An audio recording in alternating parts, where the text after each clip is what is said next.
اعوذ باللہ من الشیطان اللعین الرجیم بسم اللہ الرحمن الرحیم سید الساجدین امام زین العابدین علیہ الصلاۃ والسلام صحیفہ کاملہ میں قرب و مصیبت سے تحفظ اور لغزش و خطا سے معافی کے لیے حضرت کی دعا: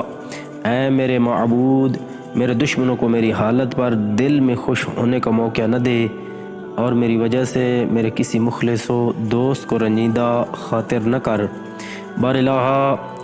اپنی نظر عنایات میں سے ایسی نظر توجہ میرے شامل حال فرما جس سے تو ان مصیبتوں کو مجھ سے ٹال دے جن میں مجھے مبتلا کیا ہے، اور ان احسانات کی طرف مجھے پلٹا دے جن کا مجھے خوگر بنایا، اور میری دعا اور ہر اس شخص کی دعا کو جو صدق نیت سے تجھے پکارے قبول فرما، کیونکہ میری قوت کمزور، چارہ جوئی کی صورت ناپید اور حالت سخت سے سخت تر ہو گئی ہے، اور جو کچھ تیرے مخلوقات کے پاس ہے اس سے میں بالکل نا امید ہوں۔ اب تو تیری پہلی نعمتوں کے دوبارہ حاصل ہونے میں تیری امید کے علاوہ کوئی صورت باقی نہیں رہی۔ اے میرے معبود،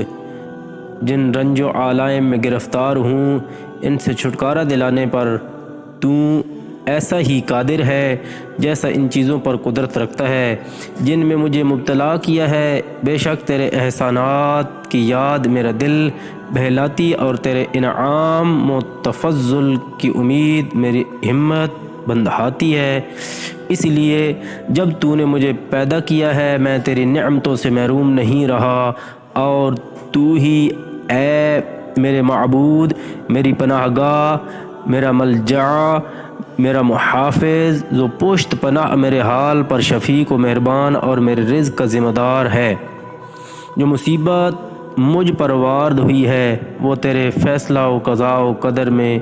اور جو میری موجود حالت ہے وہ تیرے علم میں گزر چکی تھی۔ تو اے میرے مالک سردار، جن چیزوں کو تیرے فیصلہ و قضاء و قدر نے میرے حق میں طے کیا اور لازم ضروری قرار دیا، ان چیزوں میں سے میری عافیت اور وہ چیز جس سے میری بےعبودی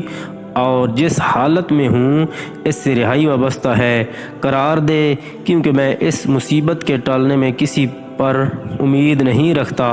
اور نہ اس سلسلہ میں تیرے علاوہ کسی پر بھروسہ کرتا ہوں۔ تو اے جلالت و بزرگی کے مالک،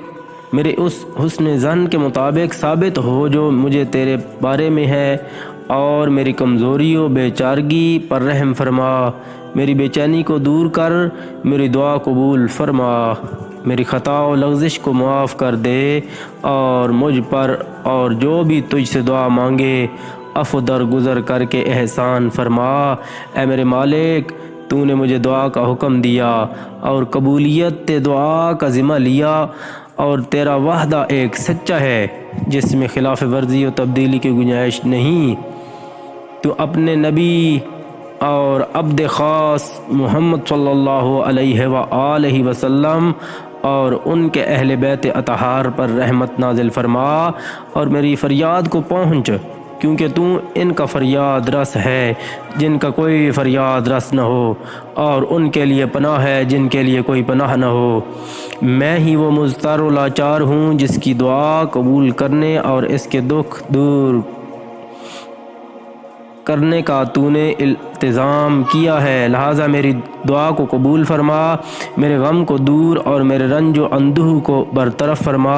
اور میری حالت کو پہلی حالت سے بھی بہتر حالت کی طرف پلٹا دے، اور مجھے استحقاق کے بقدر